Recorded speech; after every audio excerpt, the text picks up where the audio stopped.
Eh, Baik, terima kasih. Selamat malam untuk kita semua dan selamat malam pemirsa dimanapun berada, di rumah, bahkan di mana.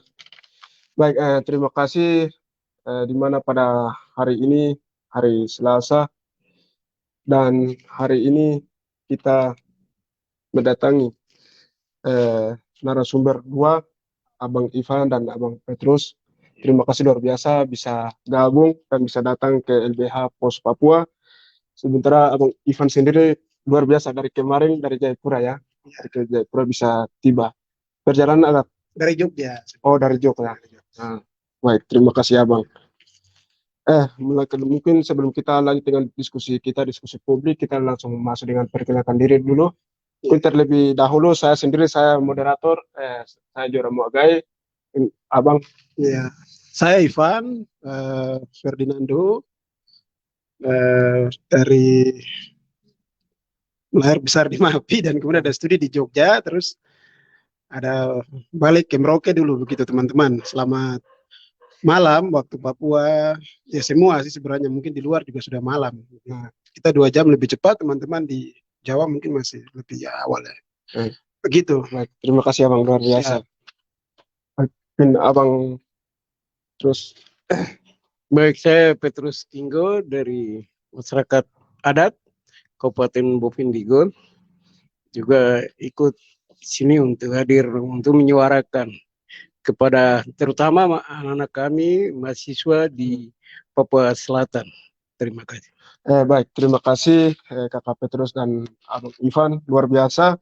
Minta maaf, saya juga belum perkenalkan lebih detail. Saya sendiri dari Ampera Aliansi Mahasiswa dan Rakyat Papua Selatan PS, Ampera PS. Baik, terima kasih. Kita sekarang masuk langsung diskusi publik dengan agenda masyarakat adat dan politik cuci tangan penguasa. Mungkin teman-teman yang masih di luar atau dimanapun berada bisa kita diskusi bersama dan di situ kami akan masuk dengan sesi tanya jawab. Atau bila mana teman-teman agak tidak puas bisa langsung tanya begitu. Baik, terima kasih mungkin itu saja kata pengantar dari kami. Langsung kita masuk dengan narasumber Abang Ivan dan Abang Petrus luar biasa. Langsung kita masuk dengan diskusi kita singkat masyarakat adat dan politik cuci tangan. Mungkin selama ini seperti apa masyarakat adat sementara dengan eh, peradaban dengan politik negara sementara apa penguasa. Mungkin kita langsung saja masuk dengan diskusi. Baik, saya berikan kesempatan forum dan kita lanjut.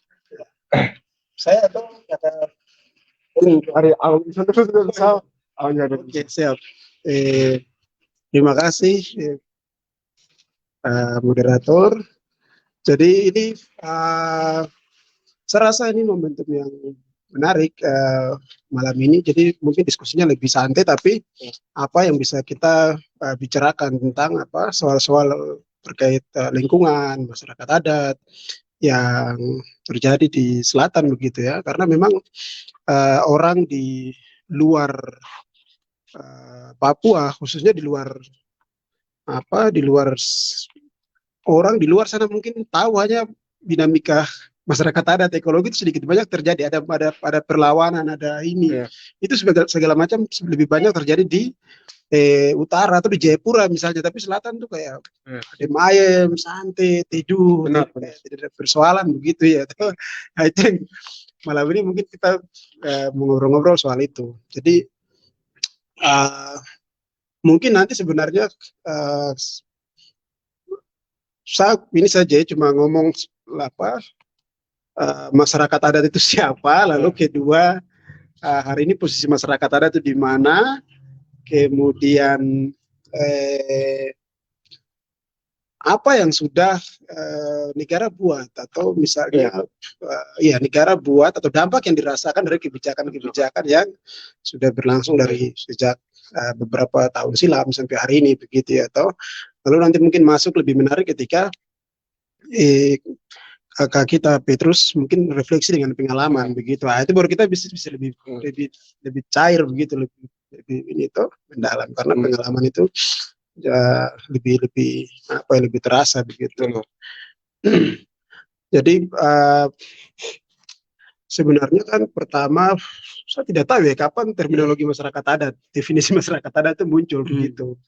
Tapi kan sekarang eh, kita hidup dengan itu. Kita apa untuk menyebut satu komunitas suku di satu wilayah yang hidup terikat dengan budaya atau praktik hidup, cara-cara hidup dari dahulu sampai hari ini, maka kemudian kita sebut dengan masyarakat adat. Tapi kan sebenarnya definisi masyarakat adat sendiri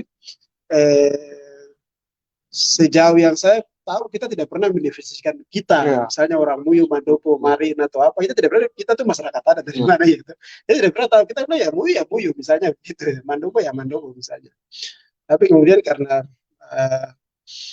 masuk sebagai komunitas politik sebagai masyarakat yang diorganisir dalam sebuah negara bangsa ini, maka kita diadai dalam masyarakat adat itu. Nah, ketika kita jatuh dalam sebutan masyarakat adat, artinya kita dituntut untuk diatur sedemikian rupa dengan berbagai macam regulasi atau aturan-aturan yang menuntut kita untuk sebelum melakukannya harus itu. Karena ini maka harus demikian dan demikian, begitu termasuk sampai dengan hak kepemilikan misalnya. Macam-macam begitu. Jadi apa ya, kalau saya tidak salah ingat sebenarnya kan sampai hari ini tuh masyarakat adat dalam konteks global itu kan berjumlah hampir 476 sekian masyarakat adat ya toh, yang tersebar yang tersebar di hampir 90 negara di dunia gitu, dengan praktik ritual, cara-cara hidup mereka yang sangat beragam, dan termasuk di Indonesia. Yang terbanyak tuh di Cina. Oh, ada suku Tibet, Uighur dan macam-macam toh. Nah, lalu kemudian Asia Tenggara, spesifik Indonesia. Nah, Indonesia siapa? Misalnya di Papua salah satunya yang cukup banyak. Nah, kita di Papua itu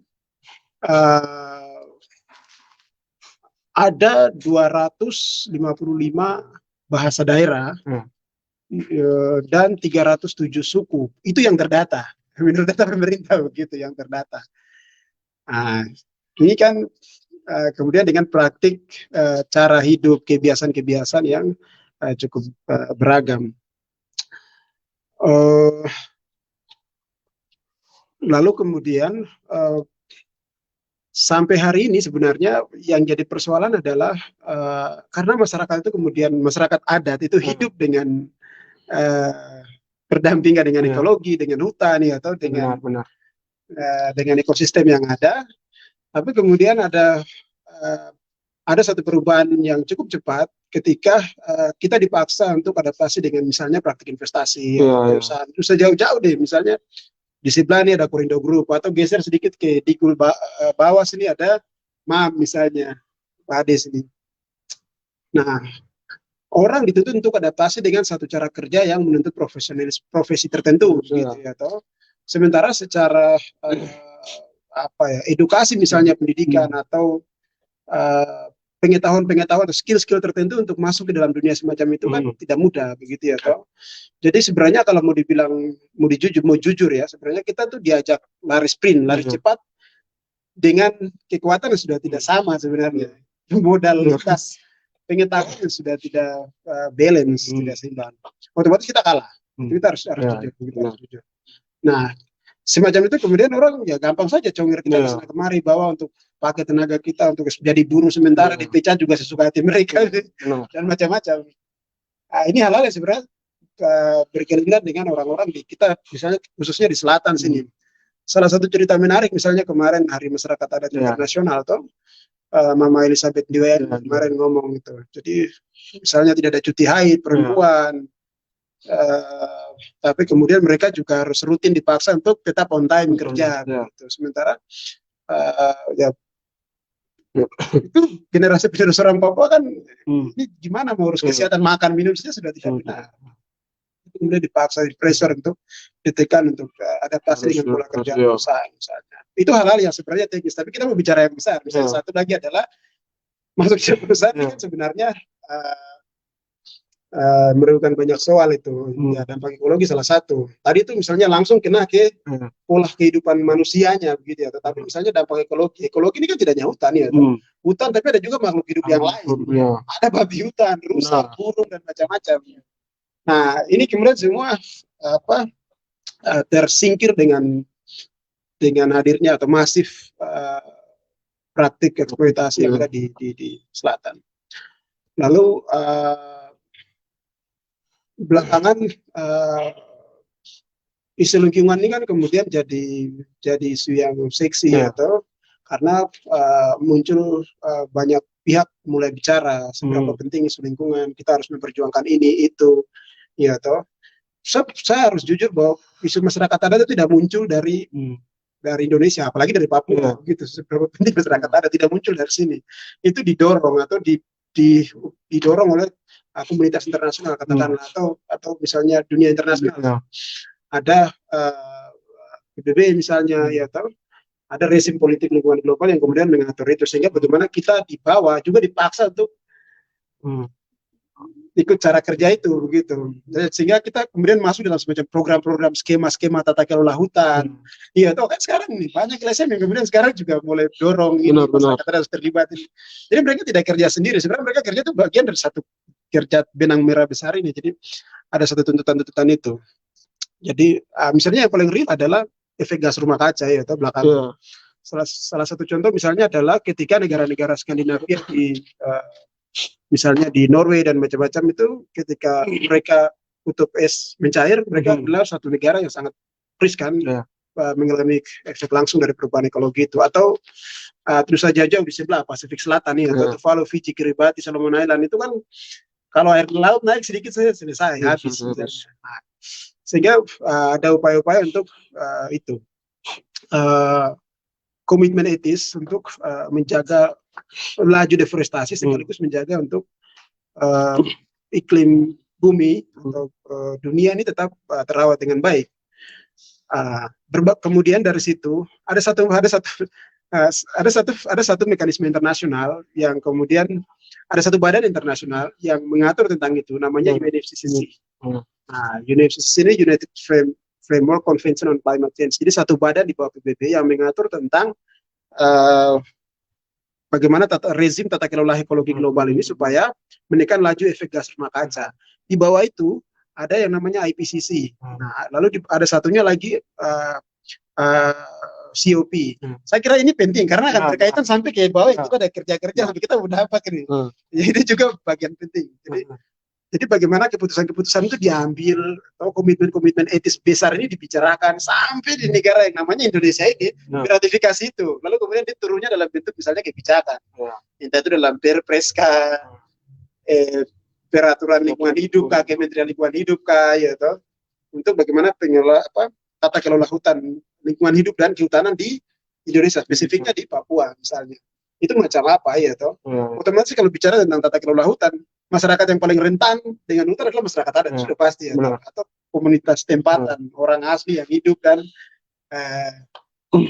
berdampingan dengan itu. Nah, bagian nanti Kak Petrus bisa cerita bagaimana kondisi faktual di lapangan macam begitu. Nah, sebelum Undang-Undang Cipta Kerja, jadi ini memang bicara ini memang menarik sebenarnya, dan ada lucu-lucunya, gili-gilinya, tapi menjengkelkan, tapi kemudian juga kayak kita akhirnya capek dengan kalau kita sadar tentang pemuda, kita agak sedikit kritis soal regulasi tata kelola hutan Indonesia itu sebenarnya kita agak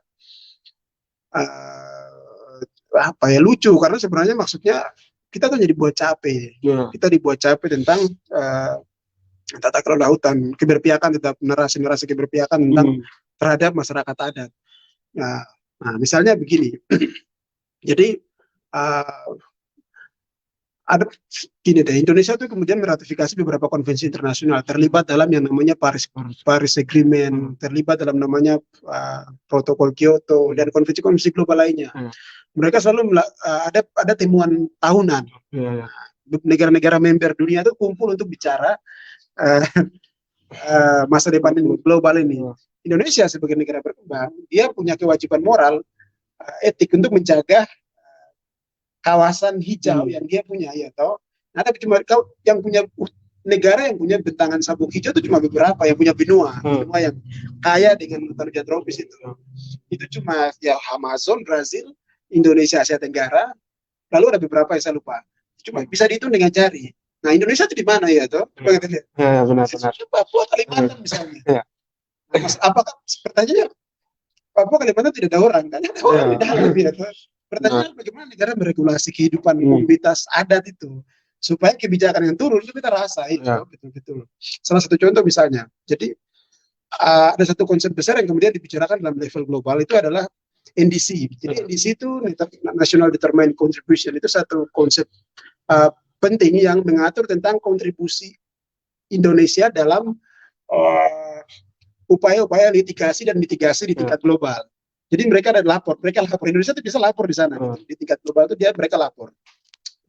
Saya misalnya bagian sektor industri apa, misalnya pertambangan atau kehutanan atau pertanian, di mana yang kira-kira menjadi kawasan yang kemudian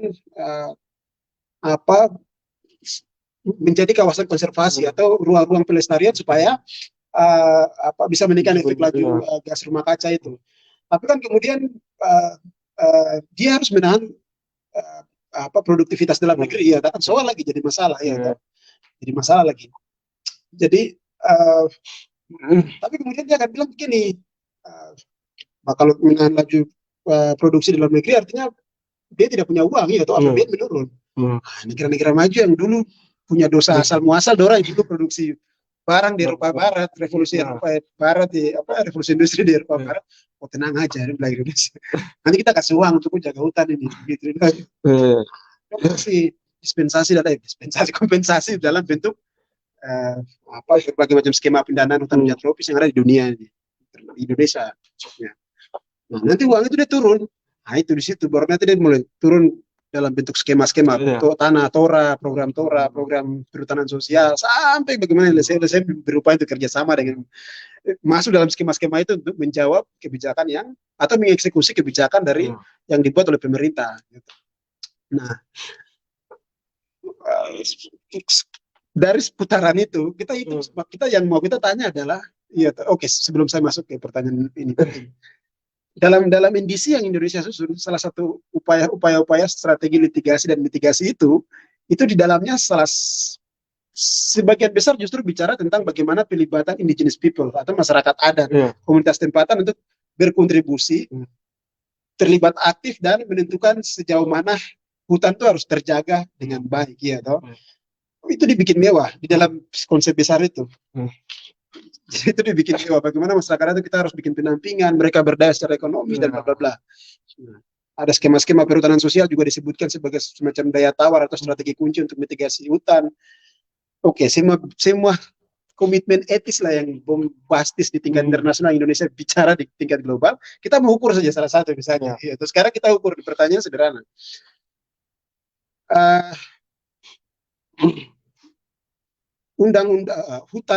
Hutan di Papua mana yang sampai hari ini itu di Papua khususnya atau lebih spesifik di Papua Selatan yang punya legal standing atau status hukum hutan hak atau hutan milik masyarakat hukum adat, ya toh.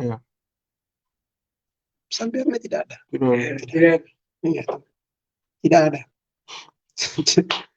Kenapa tidak ada? Karena pemerintah tidak punya yang namanya political will atau kemauan politik yang kuat untuk berdayakan masyarakat adat, tidak ada. Dan kalau mau lebih kritis, kita maksudnya kalau mau lebih serius, kritis, kita sebenarnya tidak perlu diberdayakan. Kita tidak perlu belas kasih dari misalnya, kalau ngomong lebih jauh ya misalnya. Karena sebelum ada negara kita sudah hidup dengan barat, kita sudah makan minum tinggal, aku tidak perlu datang, maksudnya ajar kita cara hidup bagaimana. Misalnya, tapi kemudian tadi saya sudah clear di awal bahwa kita sebagai komunitas politik itu kemudian kita dipaksa untuk adaptasi dengan skema-skema dan aturan macam-macam itu, gitu. Ya itu negara baru lari kemarin sore ini saya macam begitu. Jadi itu yang kita mau ke mana, gitu. Belakang misalnya kita baru mengupayakan untuk undang-undang perhutanan adat, tiba-tiba ada satu undang-undang hebat yang keluar namanya Cipta Kerja, yang itu kendali penuh ada di pusat, ya toh. Salah satu yang paling penting adalah dikat hak kepemilikan pengelolaan hutan 30% oleh masyarakat sipil atau masyarakat adat, kemudian ditiadakan di undang-undang baru, ya kan. Nah itu yang jadi problematik hari ini. Salah satu ya dari sekian undang-undang yang sangat karet, longgar itu.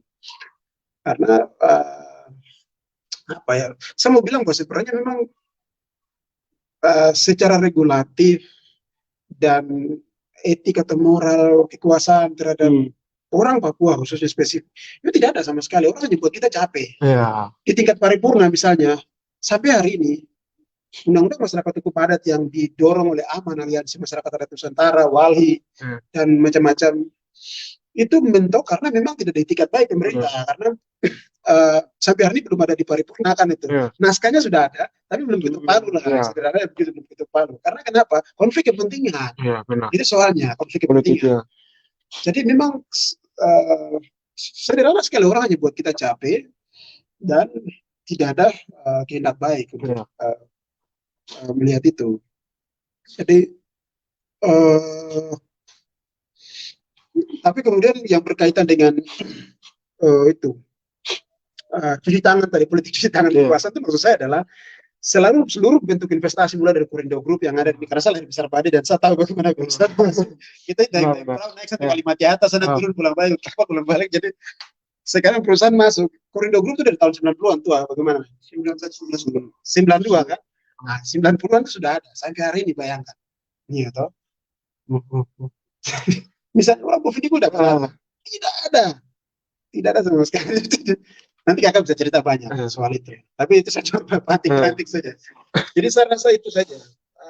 Kita mengukur sejauh mana undang-undang tadi potret di atas supaya bahwa masalah adat, masalah ekologi di bawah ini tidak lepas dari struktur besar bagaimana keberpihakan regulasi, keberpihakan kebijakan yang kemudian itu punya dampak sampai ke akar rumput, atau terutama masyarakat adat. Karena mereka ini orang kelompok rentan. Perubahan ekologi terjadi, kita mau bilang yang paling riskan adalah orang masyarakat adat. Terusan masuk ruang hidup cabut atau macam-macam. Perubahan ekologi, kebakaran dan macam-macam. Masyarakat adat, perempuan, anak-anak yang jadi generasi penerus Papua. Tapi kan logika modal perusahaan atau kapital, dia tidak punya logika itu. Yang dia adalah profit, investasi profit untuk selesai. Yang mau soal begitu itu urusan pemerintah, gereja, itu kan urusan. Saya tidak ada urusan soal itu, atau makanya kenapa kalau ada masyarakat adat mau bicara dia diharapkan menunjuk senjata, dan selesai itu kunci. Nah ini yang memang krusial. Jadi butuh kerja-kerja kolektif, organ-organ yang bergerak dalam satu isu yang sama supaya dorong minimal apa yang harus dirasakan oleh masyarakat adat dalam konteks regulasi atau dalam konteks ini. Apapun kita mau bilang apapun tetap kita masih masih dalam ini begitu. Jadi itu saya kira teman-teman perlu dorong, terutama di selatan nih. Di selatan ini suka kuburan. Saya harus bilang kuburan, betul kuburan. Macam rasa nyaman tuh. Tapi orang euforia, orang merasa sudah mapan, sudah maju, sudah hebat itu. Tidak ada persoalan, Kasirullah tidak ada persoalan begitu.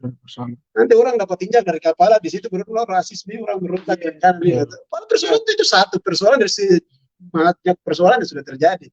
Tapi ketika satu persoalan muncul dan kemudian itu mengorek identitas primordial orang Papua, terutama di selatan, kita baru bicara terlambat. Hampir tidur siang banget. Maksudnya kita tidak bisa toh. Saya kira itu. Jadi ada banyak soal. Nanti kita sambil jalan sedikit. Begitu saja dulu. Saya kasih kembali ke moderator. Hormat. Baik, terima kasih Abang Ivan, luar biasa. Mungkin langsung kita ke Abang Petrus. Baik, terima kasih. Mungkin saya langsung saja ke masyarakat adat. Saya sampaikan bahwa dengan kehadiran negara ini, kita tanah-tanah adat terancam. Jadi kita hati-hati dengan kita tanah adat, semoga generasi itu selalu ada untuk hak kepemilikan turunkan. Karena di Papua itu hanya satu, tanah adat itu sudah yang bisa menjamin kita hidup. Benar. Tapi kalau ketiga negara punya kepentingan, pembangunan infrastruktur, kita ikuti nanti kita yang rusak. Sekarang untuk lebih mempermudah investasi korporasi mereka itu pemekaran provinsi nih, DOB baru ini kan untuk mempercepat itu perusahaan. Sebenarnya bukan untuk orang Papua. Orang Papua itu nanti kan kembali kita jadi penonton saja. Jadi memang licik-liciknya negara yang sekarang dia mekarkan, terutama kita di Kabupaten Bovendigul itu, saya bupati itu mereka tidak punya hak. Dia punya kewenangan satu wilayah kabupaten, tapi haknya untuk memberikan izin perusahaan itu bisa investasi, dia tanpa minta persetujuan masyarakat. Tiba-tiba dia sudah keluarkan izin dan perusahaan sudah pegang izin.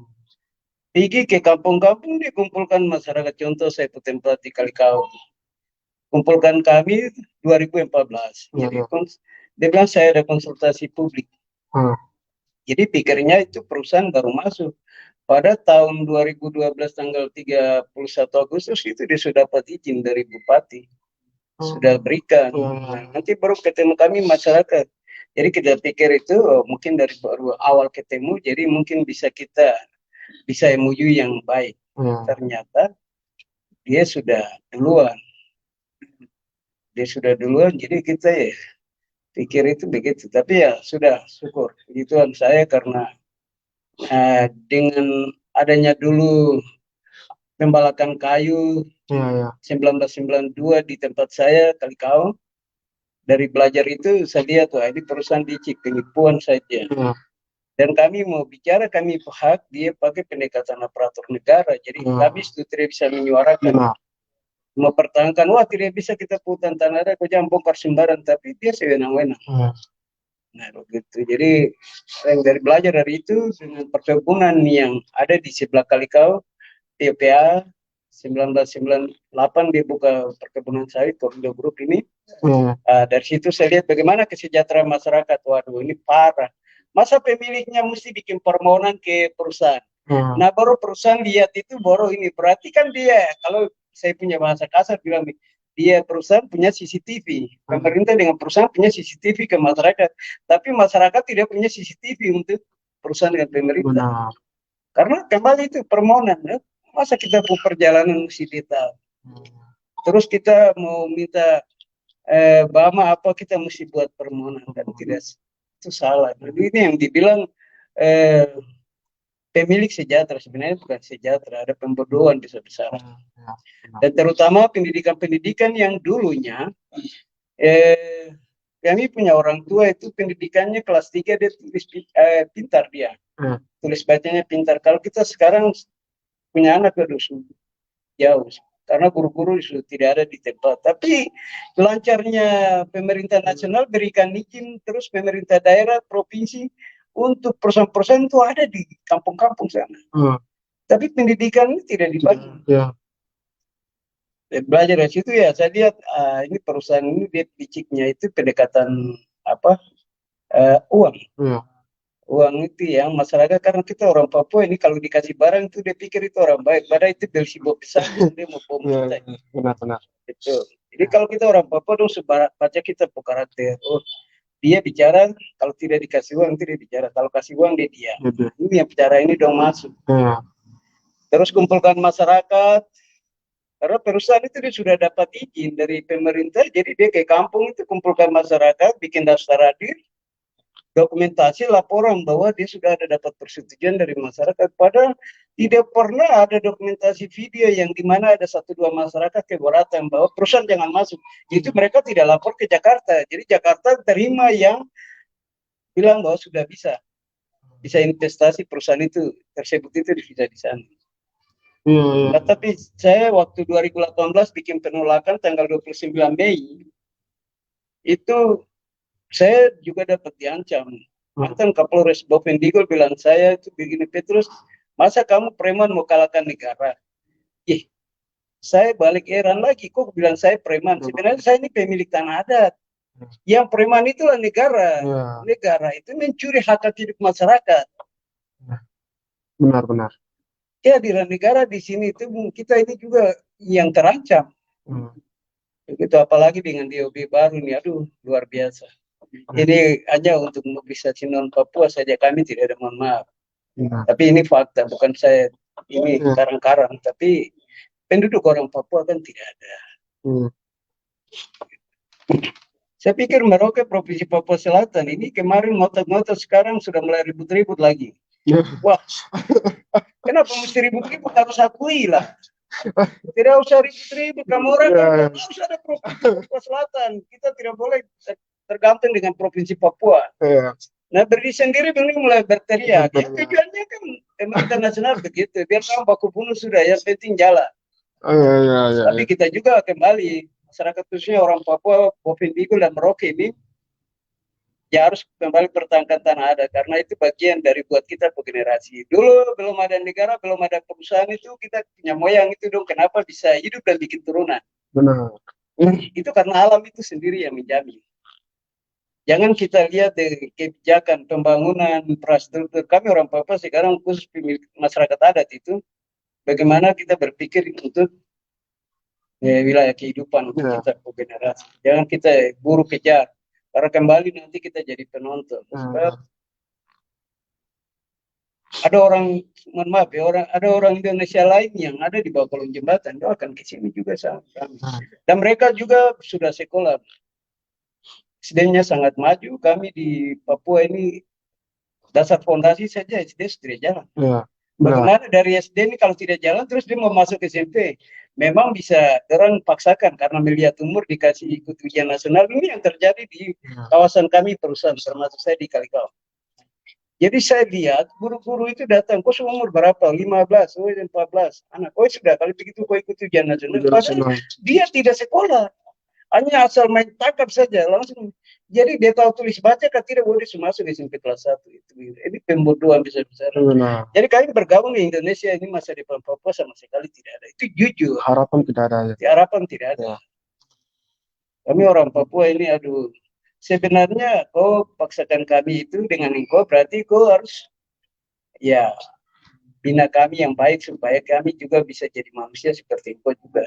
Ya. Kan memang manusia sama. Mau bilang kau di sana yang manusia, kita yang sini bukan manusia, tidak. Sama, kita ini manusia juga. Tapi bagaimana SDM itu kau bangun? Karena yang bisa berubah segala sesuatu dengan ini kemajuan hanya satu lewat pendidikan. Tapi kalau pendidikan ini kau bunuh di kampung-kampung, bagaimana orang Papua ke masa depan 2030 ke depan? Ini sudah tidak ada. Benar-benar. Jadi ini yang pendidikan-pendidikan yang sekarang ini yang nanti ikut tes dan segala sesuatu ini nanti ini ada penerimaan, entah bisa 100% orang Papua atau tidak kita lihat ke depan. Belum ke depan saja sudah ribut-ribut. Mulai mau pimpin demo-demo, ya tidak usah ikut yang pejabat-pejabat kemarin, ada orang berdiri atas nama orang Papua baru bilang itu kita harus mendapatkan provinsi dan segala sesuatu, korbankan kita semua. Sebenarnya mereka itu hanya dikasihan, ditaklukkan juga dari Jakarta. Ya, benar. Jadi untuk masyarakat adat ini sekarang kita kembali untuk kita tetap mempertahankan, pasti ada intimidasi, rayuan berbagai cara sama kita. Tapi mari kita bersama-sama dengan masyarakat adat di mana yang khususnya 2 kabupaten Merauke sama Bopin Bigul ini supaya biar kita generasi itu dorong hak atas itu. Jangan sampai besok itu kita punya anak di sudah dari Indonesia lain itu mereka bukan tidak punya tanah adat, mereka punya, cuma atas nama negara menguasai puluhan ribu hektar, makanya mereka hak hidup, mereka membangun rumah sudah tidak bisa tersingkir lagi. Nah, di Papua ini jangan sampai begitu. Dan itu yang kita jaga supaya tidak boleh kita tersingkir. Jangan sampai kita turun tinggal di pinggir kali yang kita selalu bilang orang lain hidup di bawah jembatan, nanti kita yang tinggal di pinggir kali kau di pinggir lagi.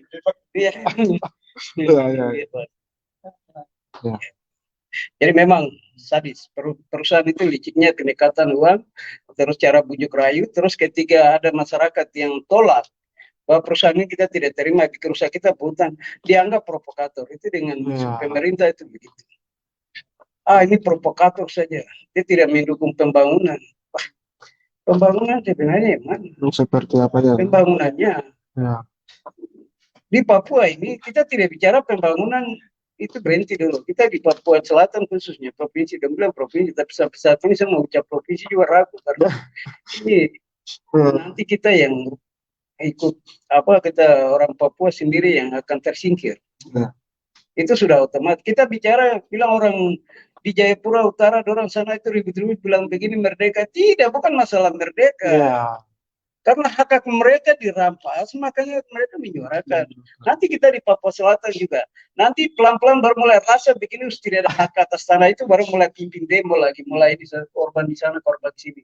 Nah, kalau bisa kita bersatu dari sekarang untuk kita bersatu. Ya, benar. Sebab dengan DOB ini akan itu kembali lagi nanti tanah-tanah adat itu yang jadi sasaran. Nah, Bukan tanah negara, negara petanah di mana? ya. Negara petanah itu juga nanti ada di Jakarta sana. Di Papua ini tidak ada tanah negara. Yang ada itu tanah adat itu jujur. Dan kami tidak bisa sembah sujud di bawah itu konsep nasional. Ya. Karena di Papua ini dia kasih otonomi khusus, berarti dia bilang harus bisa mandiri sendiri. Tapi ternyata dia pegang ekor lagi kita yang menderita. Sedangkan undang-undang khusus yang dikasih dia kabiri lain lagi. Kan ini berarti dia tidak benar. Ini berarti ada kekuasaan politik oligarki. Makanya kita harus menentukan yang baik supaya kita tetap selalu ada dan buat kita panah juga tanah adat ada. Kalau tidak ada ya kasihan sama Benar. gitu. Terutama kita pejabat-pejabat orang Papua ini, bupati, gubernur, supaya tidak sewenang-wenang memberikan izin kepada perusahaan. Karena ada undang-undang otsus, diberi perpanjang lagi otonomi khusus ini. Memang kami orang Papua tidak terima, tapi ya gula-gula, jadi kami ada bisa perasa manis ini terakhir, baru gula-gula habis kita yang baik lagi. Ya. Jadi tidak boleh, saya gubernur, saya bupati punya kewenangan, saya berikan izin. Kalau betul kok orang Papua, kok anak adat tahu ada. Ya. Bahwa hak orang punya. Marga saja bisa besar marga-marga. Contoh saya marga Tinggal, tapi kamar itu masing-masing. Tidak bisa saya dari marga lain, tanda tangan marga lain putana. Adat ini dia tidak ajarkan begitu. Ini hanya konsep nasional punya ajaran ini bilang kebijakan begini, kita ikut rame, kita manusia akan punah. Benar. Kita kembali ke adat supaya hak orang. Ya. Begitu ya, pejabat jangan karena saya orang Papua jadi tidak apa-apa. Kalau dong demo, dong apa, dong mau ribut, ada polisi, tentara, ini yang bikin kasihan kita yang korban. Benar. Tidak boleh. Negara Cina ini kan Indonesia termasuk, ini kan bahasa komunis dari, bukan komunis, tapi bilang komunis ini juga dari Amerika, negara-negara Eropa yang bilang Cina itu negara komunis. Ya. Jadi kita orang Indonesia termasuk Papua juga bilang Cina itu komunis. Tapi dia negara maju. Tidak ada kematian, dia tidak pernah bunuh orang. Tapi Indonesia yang punya agama, kok masih bunuh orang? Ya. Orang bicara kebenaran hak dia kok. Hukum juga menjamin, tapi hukum juga dibuka semua. Bahkan manusia juga dikorbankan. Ya, benar. Aduh, ini yang salah. Sebenarnya kita harus mengenal Tuhan baru. Kita masih baku bunuh ini bagaimana? Kalau begitu kita kembali lagi ke hutan sudah. Iya. Iya. Begitu. Terutama kita para anak mahasiswa dari Kabupaten Bovendigul, Merauke, Asmat, Mapi, sekolah selesai dan kembali kamu dorong bantu orang tua bapak mama di kampung-kampung alaman masing-masing untuk tetap selalu mempertahankan tanah adat. Jangan sampai sekolah di sana perkembangan kota begini juga harus di sini harus begini. Aduh, pola ini kok bawa itu ke manusia akan rusak sudah. Benar. Tidak boleh. Kita tidak boleh dengan kegiatan ini. Hanya kita bisa ya menerima pendidikan itu supaya kita kembali, kita bangun dari kampung itu dengan suara hati dari bapak mama di sana itu bersatu. Ya. Dengan pertahanan. Kalau kita mau bawa kita pintar ke sana itu kasihan nanti rusak. Penyesalan itu bukan hari ini dia akan datang. Kalau sudah kita menyesal kita mau bilang apa lagi? Negara Republik NKRI harga mati tapi tidak punya wujud, ini yang nanti bikin susah kita semua. Ya. Saya kira begitu dulu, nanti baru kita tambah-tambah lagi. Baik. Ya, mungkin abang izin mungkin saya tanya sedikit lagi. Jadi pada saat posisi tahun 2013 yang pas perusahaan masuk dengan masyarakat 2014. Nah, di situ perusahaan dia datang, mungkin ada sepekata 1-2 kata begitu untuk menjamin. Ketika nanti kami ada perusahaan, nanti kami akan menjamin apa begitu. Ya, jadi mereka tuh bilang begini. Ya, kalau kami perusahaan, kamu bisa terima kami investasi. Bahasa investasi ini kan baru, tapi itu Iya. bilang kita bisa buka lahan di sini. Iya. Itu nanti masyarakat punya hak 20% kami akan bangun. Dan kamu akan sejahtera seperti orang di Kalimantan. Iya. Tapi saya bulan Oktober tanggal 10 2020 saya ke Bali. Bukan 2020, 2022 saya ke Bali. Ada ibu bapak dari Kalimantan. Saya tanya, orang bilang begini, sebenarnya Kalimantan juga tidak sejahtera. Dulunya kiri kanan jalan Trans Papua itu dibuka lahan dari perusahaan. Dia kasih pupuk, gerobak, panennya hasil ke dia. Tapi dia setelah sudah tutup dia punya utang yang dia bantu ke masyarakat itu sudah selesai dan dia lepas, dia tidak mengurus itu kebun itu lagi. Jadi kasihan masyarakat ini, tidak ada yang beli, tidak ada yang ngurus kebun, dia terpaksa mereka jual kembali. Itu teman saya dari Kalimantan dan itu salah satu pemilik yang korban juga saya bicara. Jadi Papua ini juga dong bilang itu begitu. Dong awalnya untuk di Boven Diggle sana dong kasih bahwa dengan kehadiran perusahaan kelapa sawit nanti kamu 20% kamu sejahtera macam Kalimantan. Mereka berumah batu, mereka punya mobil. Gitu. Jangankan bicara buka lahan baru, tapi yang sudah aktif saja orang ada peminta sana. Jadi kita tidak bisa lihat kok bicara hari ini dengan yang sekarang beraktif ke arah jalan. Yang aktif jalan saja pemilik ada jadi peminta, mesti bikin permohonan lah. Minta mobil kalau tidak dilayani baku marah. Pemilik mati saja dia kasih beras apa 5 kilo, susu 1 kaleng, gula 1 kilo, kopi 1 bungkus, minyak goreng 1 liter. Wah ini kak, terus rumah-rumah pemilik itu tidak dibangun yang baik. Rumah orang juga sama. Benar. Ya. Begitu adik. Jadi dia meyakinkan masyarakat itu dengan 20% itu. Memang dalam undang-undang dia bilang di mana luasan inti 20% itu harus menjadi hak masyarakat. Ditekan begitu, tapi pelaksana lapangan tidak ada 0,0. Itu tidak apa-apa. Kalau belum ada plasma nanti baru ada di kontrak selesai dulu baru dibuat lagi. Aduh, pada sudah. Ya, nah ini yang terjadi. Begitu. Jadi ada masyarakat yang 1-2 mereka menyuarakan untuk demi kebenaran dan demi hak hidup generasi kita ke depan. Tapi nanti mereka yang pro perusahaan dengan pemerintah itu bilang aku penghambat, kau provokator lah segala. Bahkan sampai kematian itu kita dituduh bahwa yang bunuh dia. Wah, pada kematiannya sendiri kok masa kita yang bunuh dia. Tapi kalau polisi tentara yang bunuh masyarakat diusut tidak sampai selesai, malah mengalami semua. Ya lainnya pusing juga kalau kita begini terus. Benar. Ya. Begitu. Jadi dituduh-tuduh begitu. Jadi supaya karena di Papua itu kalau bilang orang sana yang bunuh kau saudara sendiri itu bahaya. Kita tetap harus dong bikin susah dia.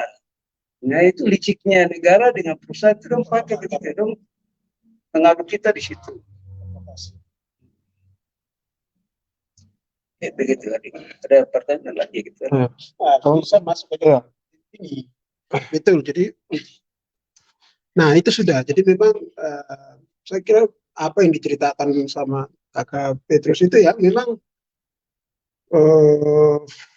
sedikit banyak bisa menggambarkan bagaimana perempuan, maaf. Jadi perusahaan itu playing victim. Jadi dia merasa dia yang menjadi korban. Gitu. Dia jadi korban. Iya toh. Jadi dengan menuding-nuding orang masyarakat ada tuh, menuding-nuding. Preman saya datang ini dan segala macam.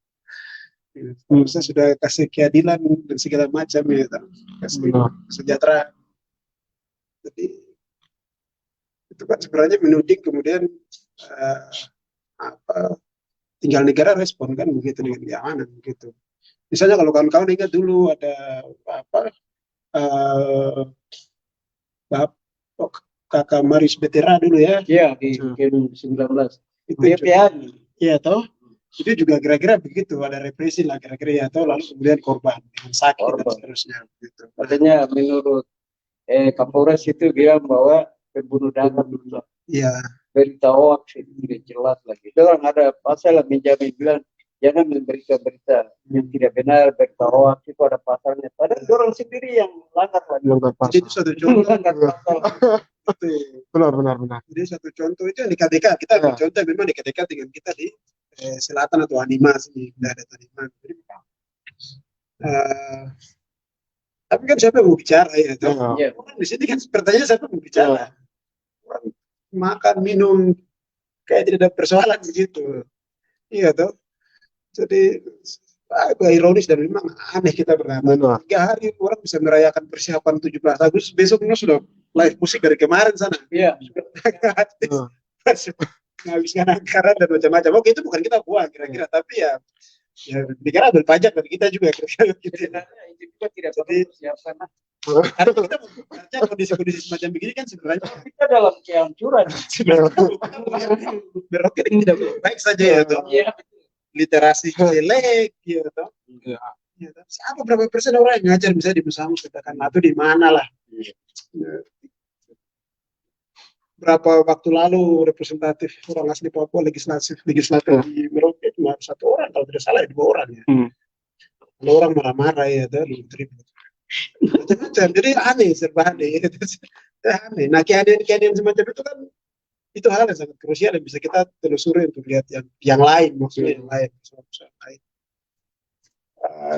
Jadi memang tadi perusahaan itu kerap kali playing victim atau merasa jadi korban. Kemudian kedua, yang saya pikir itu ini. Jadi memang sampai hari ini Korindo Group kemudian ada Bio, ada PT PAL, ada macam-macam. Sampai kemudian PAM yang belakangan ini.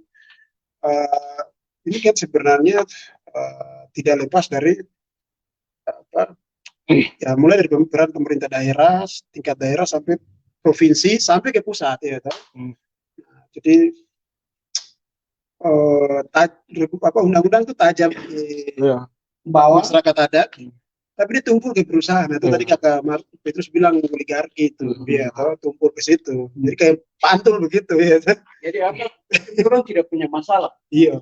Antara pusat dengan pemerintah. Itu. Masa orang yang pelaku. Tapi mau buka orang atau ini itu anggap kita tidak buat apa-apa. Iya. Itu soalnya di situ. Sehingga kemudian ada persoalan-persoalan itu memang perusahaan itu begitu selalu perusahaan ya pemerintah selalu bilang ada regulasi kalau kalian mau tuntut ya ada perda masyarakat umum adat ya uang tingkat paripurna saja belum selesai sampai hari ini tingkat pusat Jakarta. Maksudnya begini itulah maksud saya adalah politik cuci tangan kekuasaan penguasa itu. Jadi mereka tuh cuci tangan jadi politik Pilatus. Iya, Pilatus Yesus bersalah ya. Yesus Yesus tidak bersalah. Tapi saya tidak berhak untuk mengadili orang ini ya. Begitu. Jadi aneh-aneh memang konyol sebenarnya. Nah itu ya ruang-ruang semacam ini kita buka. Jadi ini diskusi awal yang menarik supaya membangun solidaritas teman-teman yang lain. Paling tidak KPK lah, kuriositas rasa ingin tahu KPK atas masalah yang ada begitu. Jadi kita tidak hidup hanya makan, minum, tidur, bangun kayak ritual begitu. Jadi hidup kayak ritual. Lalu tua mati, ya, selesai. Begitu. Jadi ada banyak problem-problem krusial begitu. Salah satu yang tadi penekanan terus soal literasi itu juga jadi PR besar begitu. Coba kita lihat mana komunitas literasi.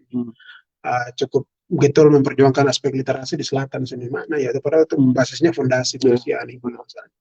Nah, itu agak bergeser sebenarnya di luar konteks, tapi punya berhubungan. Persoalan di Papua nih, khususnya selatan ini tidak bisa dilihat secara terpisah-pisah. Kalau kita memisahkan misalkan persoalan, seolah mengkotomi satu ini masalahnya sendiri, ini sendiri, itu juga repot. Jadi sebenarnya satu rantai persoalan mata rantai ya, memang saling berkelainan, saling berkait. Nah, tinggal bagaimana kita cari cara untuk menghubungkan semua itu, lalu apa yang harus dikerjakan. Nah, semacam itu. Jadi saya rasa itu saja. Mungkin yang bisa saya tambahkan dulu. Mungkin kita terus sekarang. Ya, mungkin saya ini terkait pajak. Iya. Pajak ini kan sebenarnya waktu orang Papua ini dapat otonomi khusus ini. Nah, Punya anggaran yang dulu PL 800 koma berapa itu miliaran. Tapi bukan miliaran, triliun. Tapi pemerintah sekarang kabupaten atau provinsi dorang bilang bahwa harus ada perusahaan baru itu ada pendapatan daerah. iya, iya. Nah itu baru satu kabupaten itu bisa pembangunannya jalan. Sebenarnya saya heran bahwa dana otsus besarnya ada di mana? Iya. Kita mesti ada perusahaan dulu baru jalan kah? Pembangunan bisa jalan kah atau bagaimana? Nah ini yang tidak pernah ada sosialisasi dengan ke masyarakat secara umum. Itu harus ada sosialisasi terutama pemerintah daerah sampai tingkat distrik supaya ini kita otsus jilid 2 dengan dia anggaran per tahunnya sekian supaya masyarakat itu biar tahu. Ini kamu tutup terus nanti ke masyarakat bilang itu, aduh ini kalau ada pajak daerah itu satu-satunya harus ada perusahaan. Pada perusahaan ini dia bikin rusak kita punya akhirnya dampak lingkungannya kita yang korban di bawah. Sedangkan itu kita menyuarakan ke pemerintah, pemerintah tutup mata. Padahal ada dinas-dinas terkait. Tapi itu kita buat laporan, sepi. Ini sepinya di mana? Gitu. Apakah itu dibiarkan? Tidak apa-apa. Nanti kalau kita sudah dapat tsunami dulu baru negara tanggulangi dengan PAMA seperti turun lagi. Hanya untuk membenarkan dia berdiri. Ini tidak benar. Benar. Korindo, dia buka kelapa sawit itu tidak tahu. Ada aturan di dalam hak guna usaha yang nanti jaraknya sungai itu sampai jarak dari sungai sudah ke atas dulu jaraknya berapa meter begitu baru buka perkebunan sawit. Tapi Korindo ini PPA itu sampai di sungai bibir Kalikau. Jadi sampai longsor sampai hari ini pun juga tidak ada yang tanggung jawab. Pemerintah tutup mata. Sekarang yang longsor yang terjadi di bagian kami di bawah itu kali sudah kalau dulu yang kita pasang jaring depo timah itu kita kasih turun bisa sampai 100 meter, sekarang 30 meter aja dangkal. Tapi itu kita laporkan juga tidak apa-apa. Ini negara ini memang. Makanya saya bilang saya bandingkan dengan kolonial Belanda itu dulu bangun SDM sumber daya manusia itu lewat pendidikan, tapi kami bergabung Indonesia paksakan kita bergabung di Indonesia, dia bangun bukan sumber daya manusia lewat pendidikan, tapi sumber daya alam yang dikeruk, manusianya dibiarkan. Sekarang target saya 2030 kita para anak Papua ikut tes akan jatuh semua karena dasar fondasinya tidak ada. SD sudah tidak jalan. Dan itu nanti akan terjadi karena tes itu kan tangan harus ringan, bisa pintar main di laptop apa semua. Tapi kalau ini berat, wah itu gugur. Dan politik siapa yang bermain? Ini apa bin kah? Apa siapakah? Bupati kah? Gubernur kita kan tidak tahu. Benar. Apa orang diam saja kah? Orang lebih sibuk untuk pembangunan kah? Begitu. Jadi ini takutnya kalau politik oligarki dengan politik ekonomi, politik ini kalau bergabung, aduh, rusak. Benar. Saya kira begitu nanti tambah-tambah. Jadi kakak izin mau bertanya lagi terkait dengan perusahaan ini dia begitu masuk di tanah masyarakat adat, kemudian barang ini dia bisa masuk, nah menjadi bisa persetujuan kalau barang ini dia bisa usaha di selekup masyarakat tanah masyarakat adat itu mungkin ini pendekatan dorong punya cara pendekatan ini lewat pendekatannya toko-toko adat atau siapa begitu? Mungkin sekarang saya dengar mungkin mohon maaf sudah dibubarkan. Nah itu salah satu penghubung yang besar itu. Jadi itu ini lembaga proyek ini pemerintah daerah. Jadi dia bupati sudah berikan izin. Mereka kan setiap suku punya kepercayaan ada di situ. Jadi mereka yang turun ketemu lagi dengan kepala kampung, bapak istri, masyarakat yang setempat di situ baru, ini ada begini nanti kamu sejahtera begini karena perusahaan dia akan bayar uang permisinya sekian, dia akan bayar publikasi kayunya sekian begitu. Orang yang turun baru perusahaan juga sama-sama. Nanti sampai di masyarakat, itu orang duduk yang nanti lemah-lemah ini yang duduk tawarkan ke masyarakat. Kalau sudah ada persetujuan masyarakat, dong lihat yang mana yang dia pro perusahaan, mana yang dia bilang tidak boleh. Ya, ya. Dong bilang itu kok provokator. Pembangunan harus jalan. Kembali, kabupaten ini dia bisa maju itu hanya perusahaan baru ada pendapatan daerah. Kalau tidak ada perusahaan tidak bisa maju. Tapi perusahaan itu untuk dia punya dokumentasi, di mana dia kumpulkan warga masyarakat itu, dia foto, dia bikin daftar hadir untuk laporan dengan dia punya izin itu ke provinsi bahkan sampai Jakarta untuk dia dapat izin. Begitu. Jadi itu yang terjadi sampai kasihan masyarakat itu yang MOU-nya tidak jelas karena pendekatan-pendekatan yang tidak sehat. Sementara data yang dong kirim ke pusat sana itu palsu, data palsu yang dong. Jadi sebenarnya bukan pemilih, tapi yang hadir di situ yang tanda tangan itu juga ada dukungan, ada dukungan. Benar. Ada dukungan bahwa ya mereka sudah setuju untuk kita bisa beroperasi di sana. Iya, iya, iya. Sementara orang yang sudah pada saat dorong setuju apa tanda tangan itu hanya beberapa suku saja, tetapi di tanah besar itu ada beberapa klan suku yang Selain suku, marga juga. Tapi marga tersebut itu dia tidak kasih. Biasa juga yang marga itu tidak kasih, nanti keluarga yang lain yang memberikan persetujuan tanda tangan atas nama dia. Ini yang terjadi. Tapi hukum nasional itu tidak tahu. Sebenarnya yang punya dengan yang punya kepentingan. Benar. Baru tanda tangan itu baru benar. Dalam hukum itu ya benar begitu. Tapi saya ikuti begini tidak. Orang mewakili juga dianggap resmi. Jadi mengatasnamakan. Mengatasnamakan. Mengatasnamakan itu juga dia bilang, ini sudah resmi. Ya. Karena itu bagian juga karena kau punya adik atau kau kemenakan, kau pemantu, ipar. Wah. Jadi dia pintarnya begini. Jadi saya di sana sekarang bilang saya punya anak-anak terus dengan saya punya warga masyarakat di Kalikaon. Yang pertama kalau ada kepentingan negara di sini terutama perusahaan-perusahaan, kamu harus akui bahwa tanah adat ini bukan kampungnya. Yang ciptakan tanah ini Tuhan Allah. Harus akui dia dulu. Yang punya tanah adat kita hanya hak ahli waris hidup saja. Jadi kalau ketika Tuhan Allah dia bilang saya yang ciptakan tanah, jadi kok kasih ke perusahaan ya kasih. Kalau tidak usah. Iya. Benar. Sebab kita sekarang masyarakat orang Papua rata-rata ini kita bilang saya yang Tuhan dusun, saya yang punya tanah, padahal bukan kami punya. Sebenarnya kita juga tidak pernah akui yang menciptakan tanah ini. Jadi mungkin dosa itu juga yang bikin kita juga susah. Kita harus kembali akui Tuhan Allah dulu, baru kalau memang dia datang setuju, oke lah kasih tanah. Kalau tidak, ya tidak usah. Tidak usah ya. Tidak usah, itu praktis. Benar.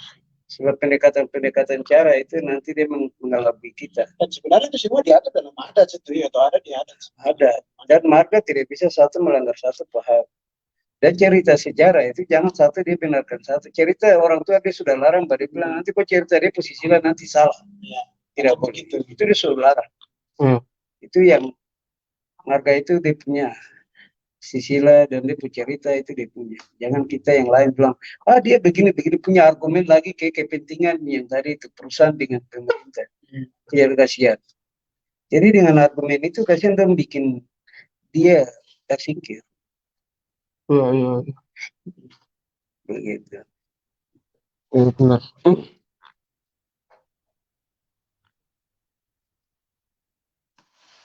Jadi kalau seketika perusahaan itu dia masuk di sebuah tanah masyarakat adat, dia tidak hanya datang untuk ini, tapi itu salah satu juga dia menciptakan masalah konflik antara suku, suku. Iya. Sekarang kita lihat saja antara Mandoko dengan Marin, yang BJA sampai hari ini belum selesai. Iya. Itu antara dua suku besar ini saja belum selesai persoalan. Apalagi tapal batas antara dua kabupaten Bovendigul dan Merauke yang sampai saat ini juga belum jelas. Benar. Elema ketua-ketua umum Kabupaten Bovendigul dan Merauke mereka sudah tanda tangan, tapi pemerintah juga masih tinggal diam. Dia masih memperkuatkan itu peta nomor 26 yang untuk mempermudah investasi. Iya. Itu Korindo ada di sana. Katanya Merauke wilayah sampai di sana. Luar biasa.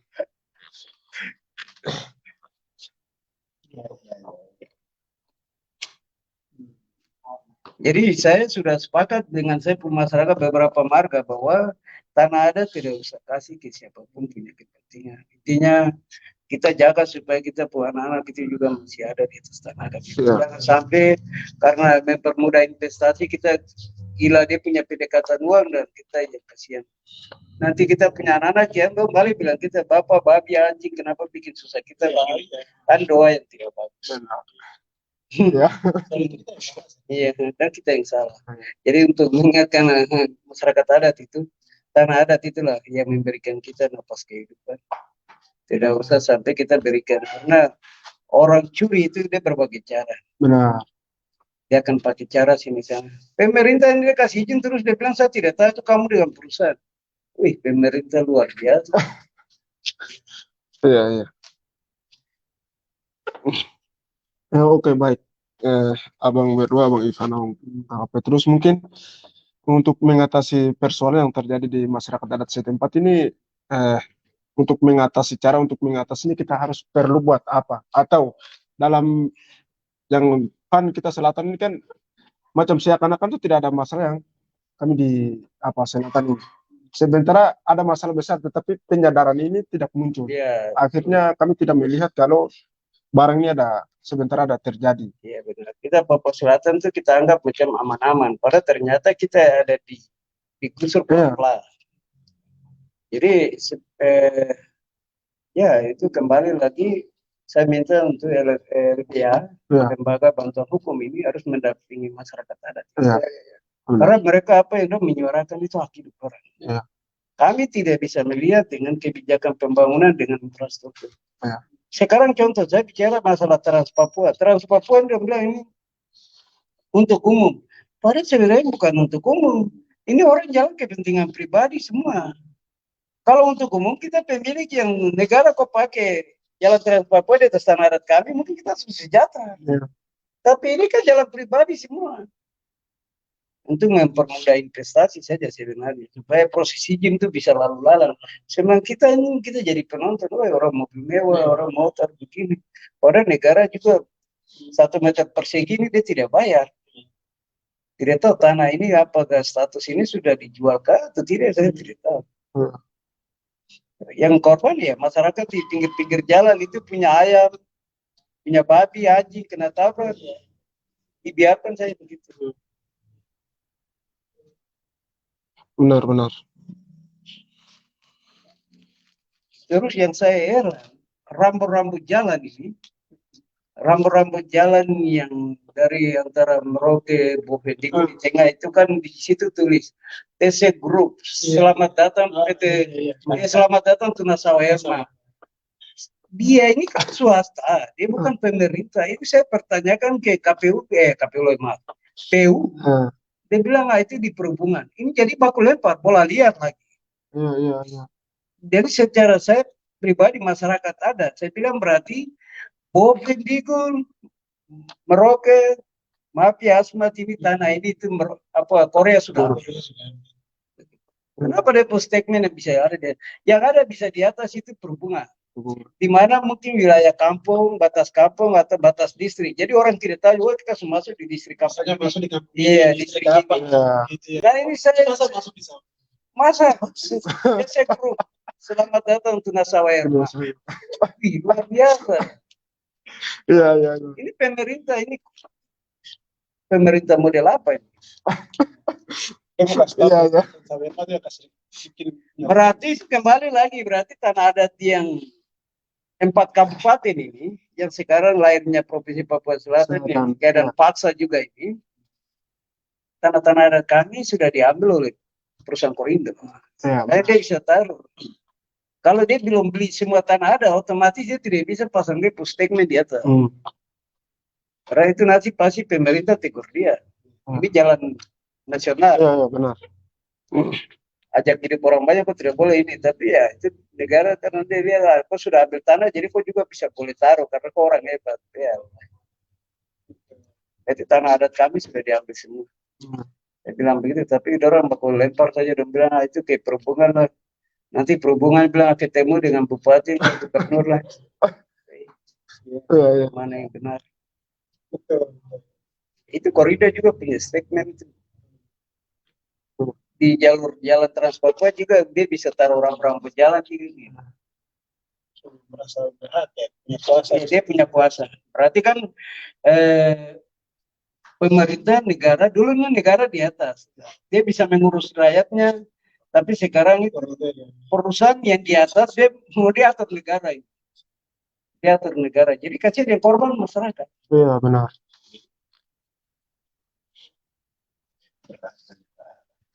Iya, iya. Oke, baik. Begitu. Baik, terima kasih banyak Abang Ivan. Ya. Kak Petrus luar biasa, narasumber kami pada malam hari ini luar biasa. Mari Mungkin kita pesan saya terakhir Ya. anak-anak mahasiswa itu harapan kita untuk Papua ke depan, khususnya Provinsi Siap. Papua Selatan, semoga jauh mudah tergoda dengan berbagai cara. Karena sekarang politik yang paling keras itu politik partai. benar. Dia akan rekrut kita anak-anak masuk di situ supaya kamu bisa uruskan Ya, benar. daripada itu jebakan Ya, usaha kita. supaya kita tenang di kursi. Coba kita partai daerah kah supaya kita pakai daerah punya, tapi itu pemerintah nasional juga tidak boleh. Kamu pakai partai politik nasional. Nasional. Jadi ya itu nanti korban kita. Jadi anak-anak mahasiswa khususnya saya tidak bicara Provinsi Papua Selatan, tapi 4 kabupaten nih, Mapi, Asmat, Bovendigul, Merauke, supaya bagaimana perjuangkan ini hak ini. Terima kasih. Baik, terima kasih Abang Ivan, Kakak Petrus, luar biasa narasumber pada malam hari ini yang bisa kita nongkrong dengan tema masyarakat adat dan politik cuci tangan penguasa.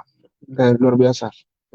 Mungkin terima kasih teman-teman yang ada di rumah, bahkan di kafe atau dimanapun berada bisa nonton, dan kami tetap bersama untuk menyuarakan aspirasi masyarakat terkait dengan hak-hak masyarakat adat. Mungkin sekian dari kami. Selamat malam, hormat. Selamat malam. Hormat ya.